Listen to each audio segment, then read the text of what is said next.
Adequate notice of this meeting of the mayor and council was sent to the Asbury Park Press, the Co-Star, our official newspapers, and posted on the borough's website. Take roll call. Councilwoman Donovan? Here. Councilwoman Kinney? Here. Mayor Buckafusco? Here. Councilman de Blasio? Here. Councilman Maroney? Here. Please stand for the pledge of allegiance. I pledge Allegiance to the flag of the United States of America and to the republic for which it stands, one nation, under God, indivisible, with liberty and justice for all. Please remain standing for a moment of silence for our troops, their families, and our first responders.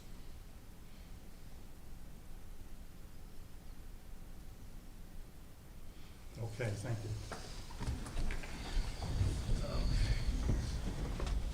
Okay, we're going to do this.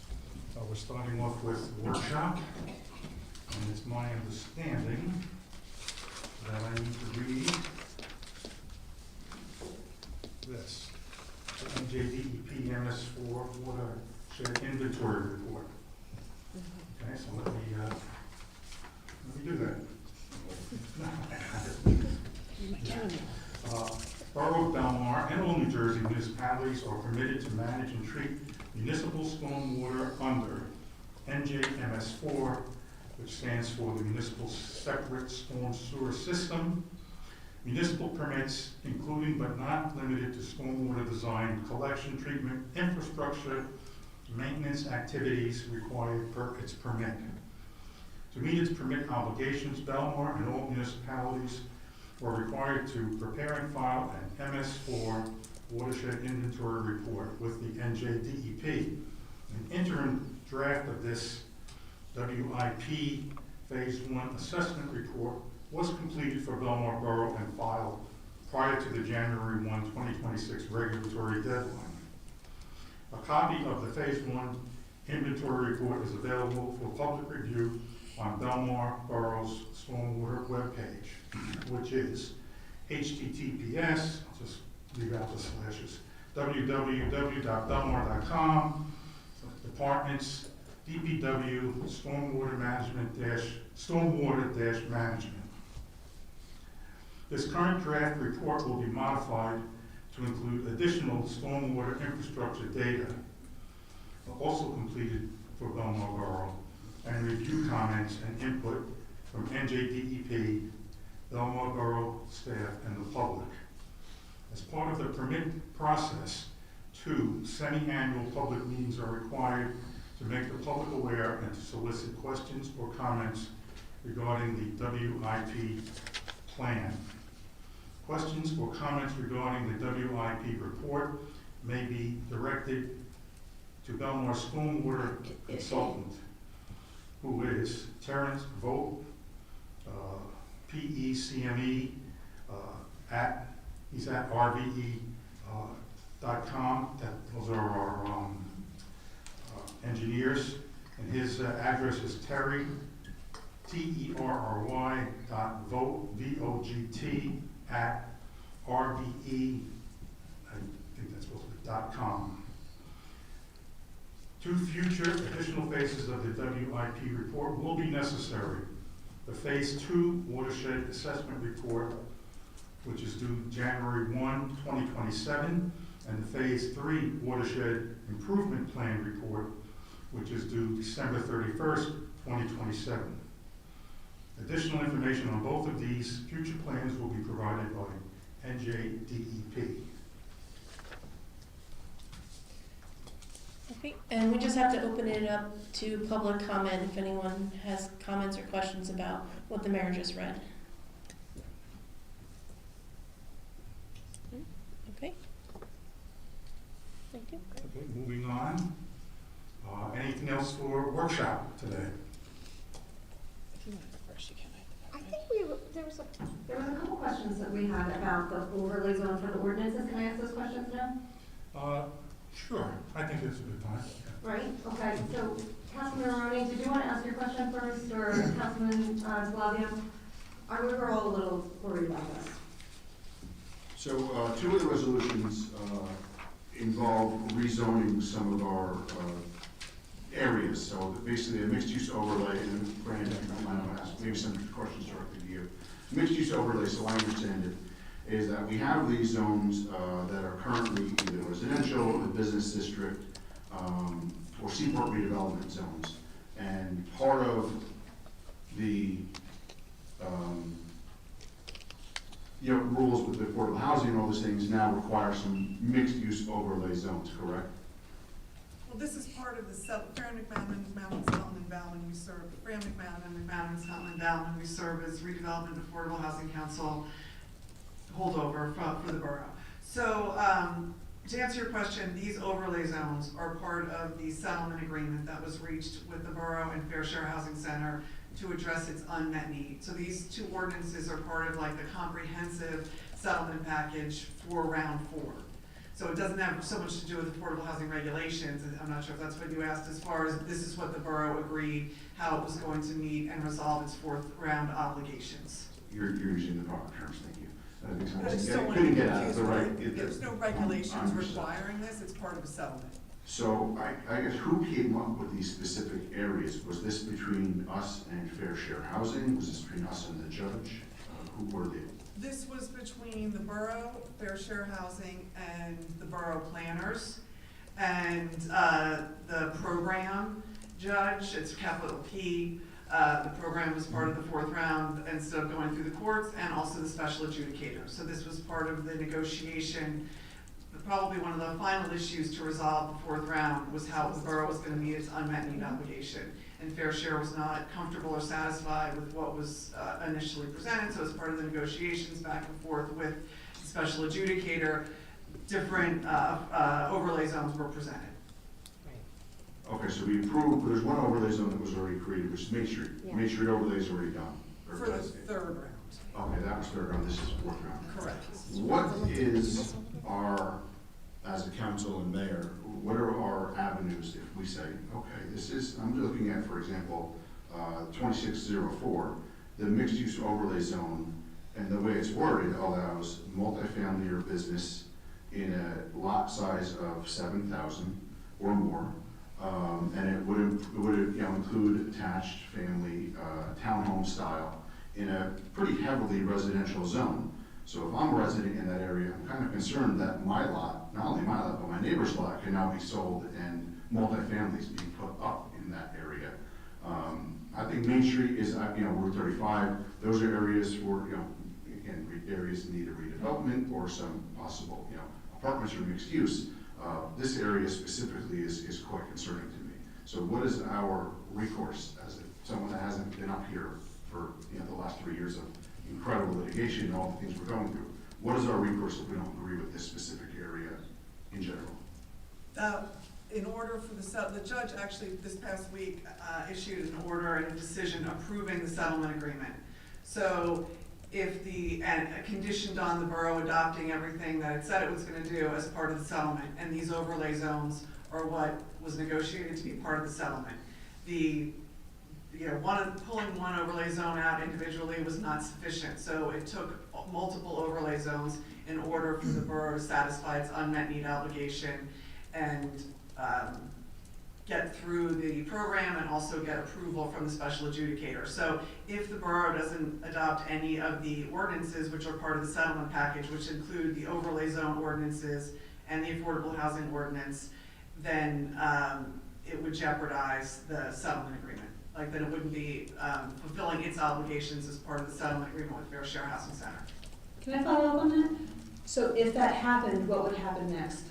The approval from the judge is conditioned on the borough doing that, and if the borough doesn't do it by March 16th, I know everyone says it's the March 15th date, but the judge noted in her decision that March 15th is a Sunday, so she's given everybody till March 16th. The borough would immediately be stripped of its immunity and be exposed to builder's remedy lawsuits. Would you say it would make the possibility of, say, a large construction building going on Ocean Avenue more likely? There are developers that have been, one developer in particular that as part of the decision, yes, to answer your question, as part of the decision that the judge issued last week, the beginning of this week, as you know, there was another challenge. There were 3 challenges to the borough's housing element and fair share plan. One from Fair Share Housing Center, one from 7th Avenue, and one from a developer for 104 4th Avenue, which is La Dolce Vita, the Ocean Avenue site. The 7th Avenue challenge was withdrawn. The Fair Share Housing Challenge was settled via a mediation agreement conditioned on all of this legislation being adopted. And just this week, the judge dismissed the 104 4th Avenue challenge, conditioned on the borough doing everything it had said it was gonna do. And so if we did not do that, a vote against this would almost essentially be a vote in favor of the Ocean Avenue project? A vote against this would jeopardize the settlement and expose the borough to builder's remedy suits. Thank you. I have a quick question. Were these zones discussed publicly prior to them being shown here? I mean, was it discussed so that the people in these zones know that they're now in an area that's susceptible to development? This is the opportunity. There'll be a public hearing and they'll go before the planning board. So no, they have not been presented. This is the first time they're being presented today, as they're being introduced as part of the ordinance. So we're voting on it for the first time and nobody's aware of it at all? Well, you're introducing it like any other ordinance. It's being introduced today. It will be sent to the planning board since it's part of a, consistency review. So the planning board will be reviewing it, I think it's March 4th, and then it comes back for final adoption on the 10th, thank you, on March 10th. So there'll be a public hearing and final adoption on March 10th. I think it's And the also- planner will be here at that time. It's also important to recognize that the overlay zone is an optional zone. In other words, a builder, if they got enough property there, could opt to build under the overlay zone, but they don't have to. They can still build under the current zoning laws.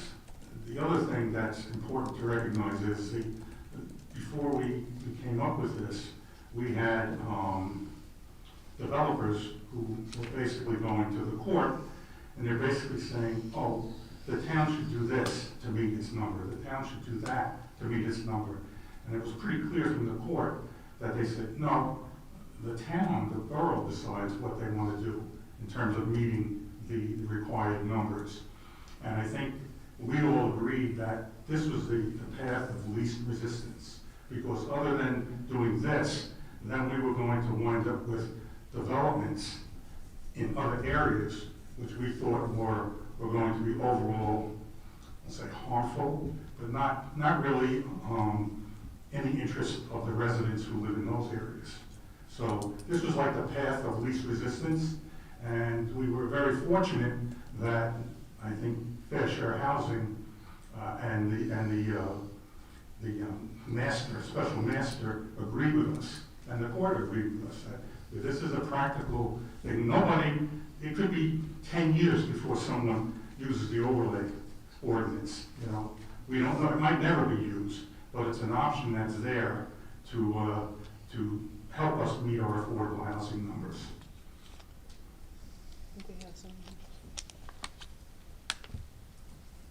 Yeah, I don't know if I can comment here, but as a resident of 4th Avenue, that's why I'm here. It wasn't clear in the amendment to the redevelopment plans where the overlay zones were. It looks like there was appendices that weren't there until recently. I know there was an announcement that you put that out there and you could come to the borough to get printed out, or it was available on PDF. Looks like it's updated now, but I agree with you that the preference would be to have overlay zones that are away from Ocean Avenue, where we would build a remedy suit to develop a 4-story development on Ocean Avenue. So as a resident of 4th Avenue, I 100% agree that would become a thoroughfare for a 4-story, 30 apartment complex on 4th Avenue. As someone that has 4 young kids, I don't want cars zooming down 4th Avenue to get to a complex. So I would agree that having overlay zones where they can meet the affordable housing is what the residents want. And I'm one of the few people here. I know the meeting was rescheduled from Tuesday, but from what I've heard, that is not something that many residents of Belmar want in terms of a 4-story development on 4th Avenue, on Ocean Avenue, 4th Avenue. Thank you. And it's likely that if this whole deal goes south, we're going to see many, many more developers coming into the town saying, we can get you the numbers, we can get your number, we can get your number, and this council will be dealing with we'll basically be going back to square one, negotiating with all these redevelopers to try to come up with numbers, and they're going to say to the court, well, we can give them the number, but we have to build a 6-story building. We've gone through that already in the third round, so we know what's going to happen. So I think this is the path of least resistance. I think it's going to be, we were very fortunate that the court agreed to this, and I think it's in the best interest of the borough that we move forward and we vote on this and approve this. Just to kind of follow up on what your comment was, and Councilwoman Donovan, I haven't heard anyone in support of precisely what has been proposed in 4th Avenue before, so no one's saying that's what we want. But I'm also trying to look at this and saying, okay, if I live on 13th Avenue and I'm in a residential zone, is this an area that I like for multifamily either?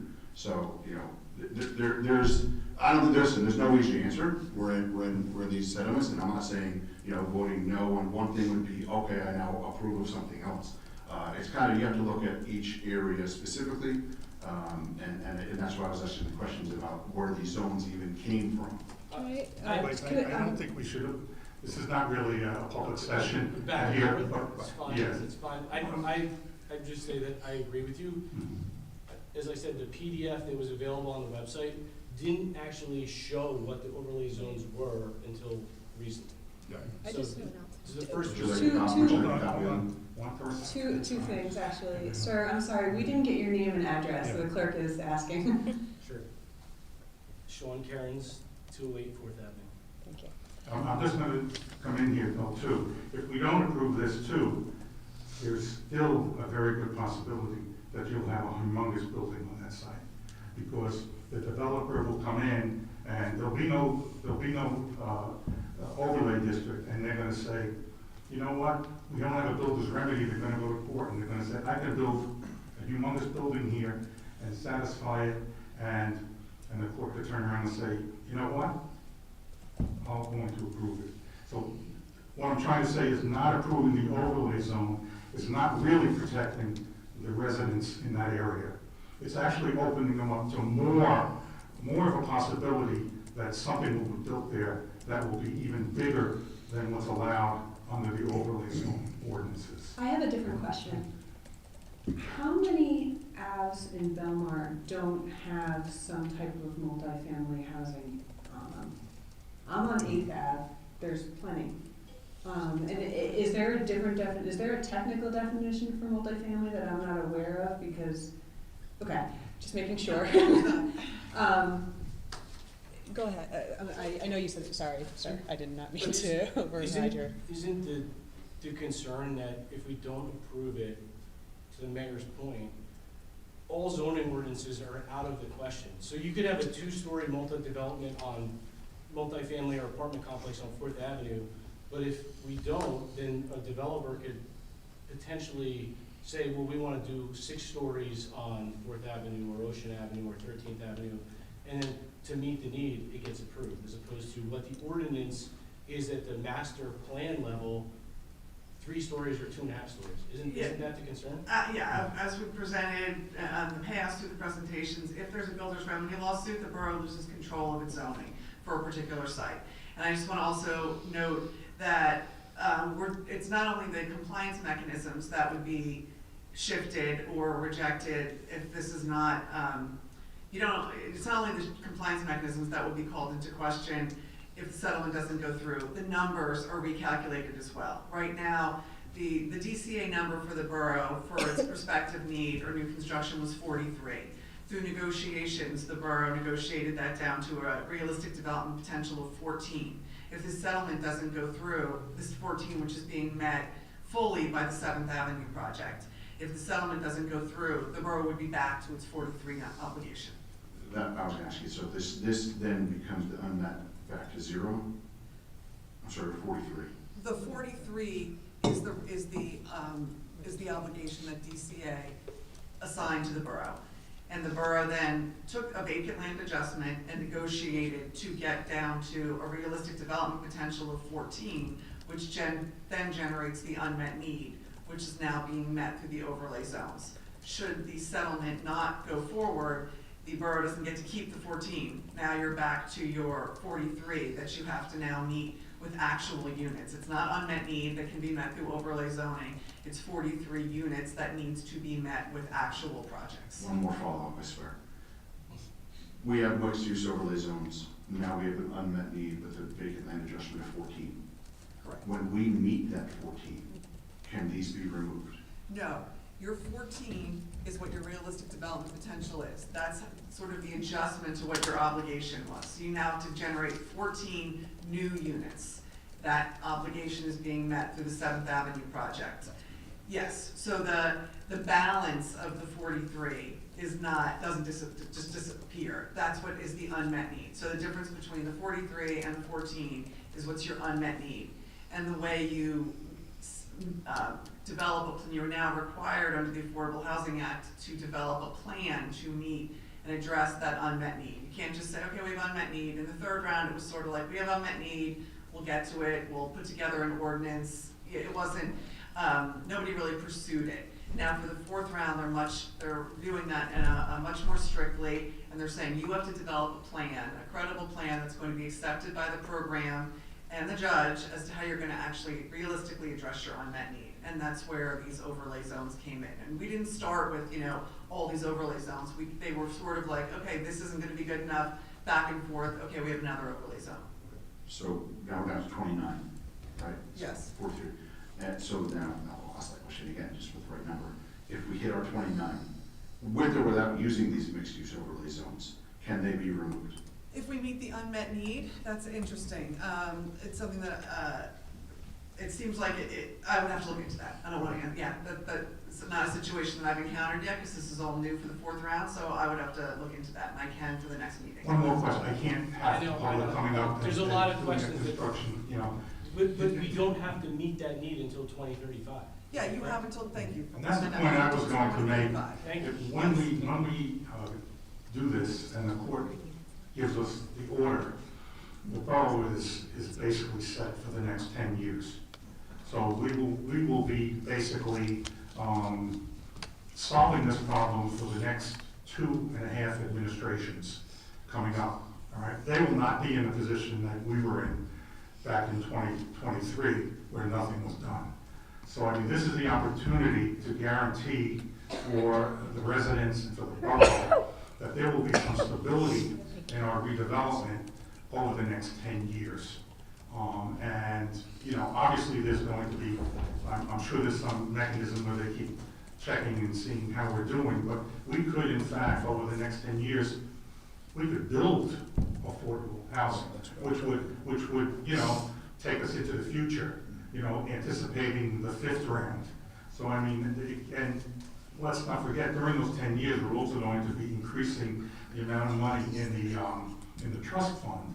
So I mean, we're going to have many opportunities over the next 10 years to keep building affordable housing without having to deal with builder remedy suits. And I think that's the advantage to getting this done now, because it will really guarantee that we're in a good zone. We're going to still have our zoning ordinances.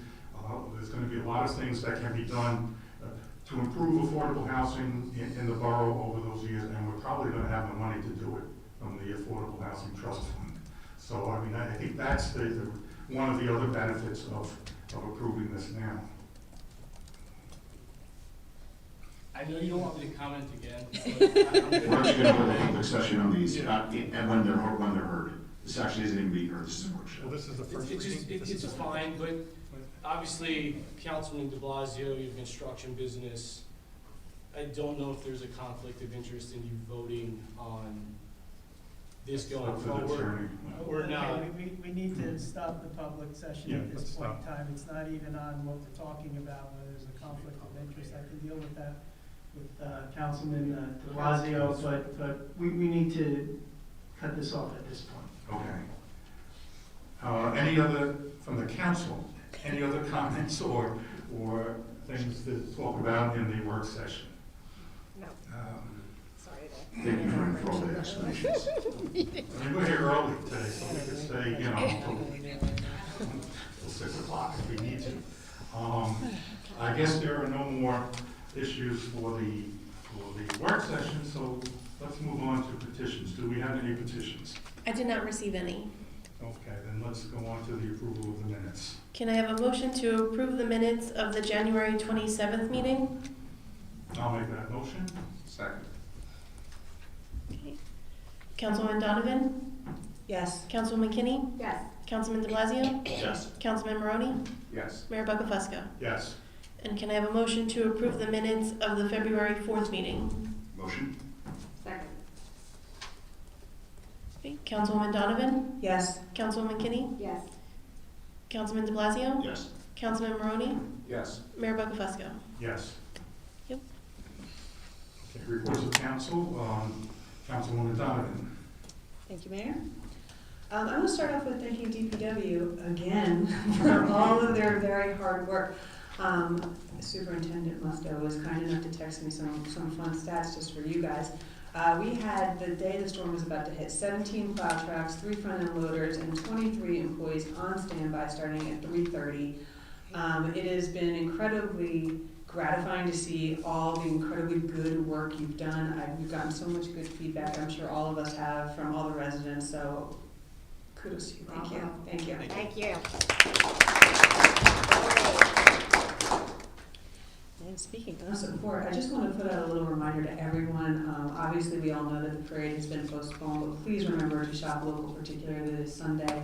I know so many of our businesses throughout the borough rearrange their schedules, redo appointments to accommodate the parade. And so if they could use a little extra boost of support from you, I'm sure every single one of them would appreciate it.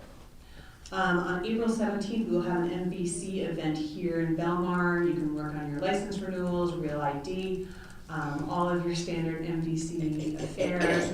We will get more information out to you through borough channels. Dine and Discover, March 8th, 11:30 to 3:30. We have over 20 restaurants participating, and our favorite, the trolleys. So you can still buy tickets. They are available online, and I believe in most of our local retailers. We have new e-bike rules here in New Jersey. Council President Kinney and I worked on Belmar's ordinance, but at the time I remember Chief Scott was frustrated, good word, because of the lack of coordination with what we were seeing on the local level with what the state actually was supplying. And so now all electric bikes are categorized as motorized bicycles, which means for us, or for you, depending on what you have, you need to have a driver's license, state registration, and insurance. And this will apply to all e-bikes with a deadline to register July 20th. So, get that together. 2 other big things. One, Assemblyman Chongqing has put forth a bill, and this is my first time publicly talking about it, but we are looking to promote it, that will help our businesses when the bridge goes out. And it will lower the taxes that they have to apply in those businesses while I believe sales tax, while the bridge is under construction there. It has only just been introduced, so we are thankful to him for supporting us and supporting Avon, and we hope everyone can support it as much as you can. We'll contact your legislators, but if you know people in other districts around the state, please ask them to ask their elected officials for support. And speaking of elected officials supporting us, the biggest news, our Representative Chris Smith, we have a $1 million earmark that his office has sponsored and has been approved and is in the final budget for Silver Lake. Huge news, yes. Obviously, this also had support from all of our federal officials, so thank you to our senators as well, but I know his office worked very hard on this. He worked with our Environmental Commission, particularly Diane Below, who is our chair, Gary Henniger, who has been taking this on as a passion project. So we are very excited because, as you all know, we have this planning grant we're working on, but this will really be what enables us to take a plan into action. So thank you very much. If you have any questions, please contact me. Council President Kinney. Thank you, Mayor. Again, thank you so much to DPW and everybody who helped get through the storm. I hope everybody is loving the sun melting all the snow, as I am. Okay, I don't have as much as council Councilwoman Donovan has, but recreation, summer basketball signups are starting March 1st for grades 2 through 8. The Easter egg hunt is March 21st. Grades from ages 1 through 9 years old starts at 11 a.m. on the 5th Avenue Beach. Rain date is March 29th. Summer camp signups, I know everybody's always anxious about summer camp, starts March 11th for Belmar residents. If additional spots are available, they will be open to non-residents after March 11th. Please check the borough website on summer camp so that you can get the latest information. And also junior guards is full, so we are full to capacity for the summer for junior guards, which is such an awesome program that Belmar does every year.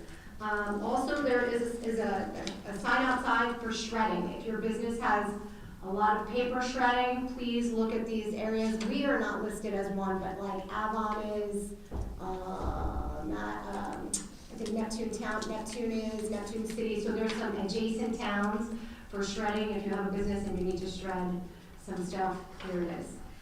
So pick this up, and this will be, I think, posted at the front doors of the Borough Hall. And that is all I have. Thank you. Councilman de Blasio. Okay, the Harbor Commission had a meeting on Tuesday, the 17th, and that rehashed some of our financials that we had a presentation for at our last meeting, 2 meetings ago, rather, the February 4th meeting, we didn't have one. And we're trying to figure out some of the electric breakdowns of the harbor, the marina area, to figure out how much electric is being used throughout each area.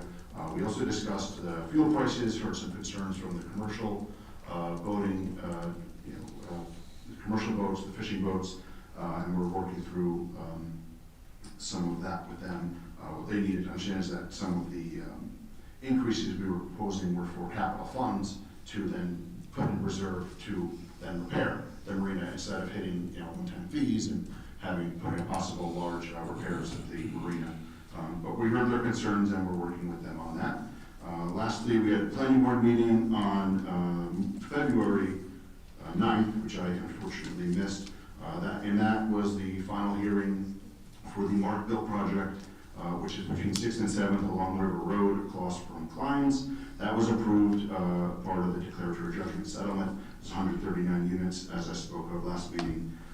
Coming up, planning board is March 4th, and we're going to hear the amendment to the housing element and fair share plan, which I believe is mostly what we were just talking about, and some other amendments, and that's on March 4th. Planning board meeting is at 7 p.m. Thank you. Councilman Maroney. I'll join the chorus of thanking Billy and his team. We really appreciate it. They kept the firehouses nice and clean as well. We did have duty crews at the fire companies as well, so the people staying over there, so the response was still satisfactory. We did have a couple of calls, so that was interesting. First time I'd ever driven a fire truck in the snow. That was interesting. So thanks to everybody involved. That's it. And thank you for your service during that time. And of course, I would be remiss if I didn't say thank you also. We strong on them. You missed that one. Sorry, Bill. Yeah. But, as I knew they would, they did a great job. Okay, let's move on to then the public session for the resolutions that are on the agenda. If anyone has a comment or question about a resolution on the agenda, please step forward, state your name and address. Okay, seeing none, can I have a motion to close the public session? Motion. Second. Okay, all in favor? Aye. Okay, can I have a motion to approve the resolutions as listed on the consent agenda? I'll make the motion. Second. Okay, Councilwoman Donovan? Yes. Councilwoman Kinney? Yes. Councilman de Blasio? Yes. Councilman Maroney? Yes. Mayor Buckafusco? Yes. Okay, next is second reading and public hearing on ordinance 2026-1. This is an ordinance amending chapter 25, setting revised construction permit fees. This is open for public hearing. If anyone would like to comment on this ordinance, please step forward, state your name and address. Okay, Can I have a motion to close the public hearing? Motion. Second? All in favor? Aye. And can I have a motion to adopt ordinance 2026-1? April, before we do that, Councilman de Blasio is gonna have a conflict on this, so how do you wanna handle that? Extension or just not call his name? I'll not call his name then. Yeah, okay, I think that's best, thank you. Okay. Councilwoman Donovan? Yes. Councilwoman Kinney? Yes. Councilman Maroney? Yes. Mayor Buckafusco? Yes. Next, we have first reading and introduction on ordinance 2026-2. This is an ordinance amending Chapter 39, Affordable Housing, to address the requirements of the Fair Housing Act and the Uniform Housing Affordability Controls, and to comply with the borough's Round 4 affordable housing obligations. Do we have a motion to offer the ordinance for first reading and introduction? I'll make the motion. Second? Okay. Councilwoman Donovan? Yes. Councilwoman Kinney? Yes. Councilman de Blasio? Yes. Councilman Maroney? Yes. Mayor Buckafusco? Yes. Next is ordinance 2026-3, an ordinance amending Chapter 40, Article 5, zoning districts of the revised general ordinances. Do we have a motion to offer this ordinance for first reading and introduction? I'll make the motion. Second? Okay. Councilwoman Donovan? Yes. Councilwoman Kinney? Yes. Councilman de Blasio? Yes. Councilman Maroney? Yes. Mayor Buckafusco? Yes. And then we have ordinance 2026-4, is also an ordinance amending Chapter 40, Article 5, zoning districts. Do we have a motion to offer this ordinance for first reading and introduction? Motion. Second? Okay, Councilwoman Donovan? Yes. Councilwoman Kinney? Yes. Councilman de Blasio? Yes. Councilman Maroney? Yes. Mayor Buckafusco? Yes. Okay, now we're on to the regular public session. If anyone would like to make a comment, please remember to state your name and address first.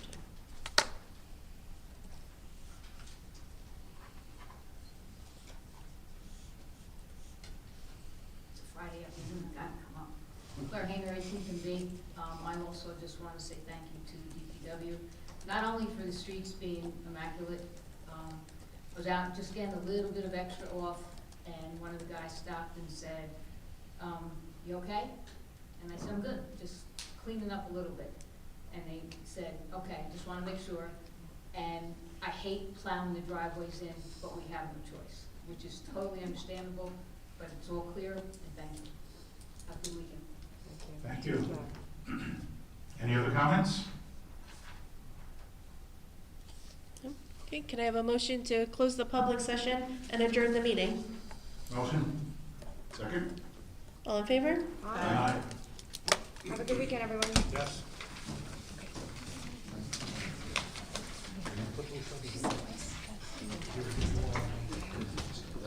Don't know that. Did you know who that was? No.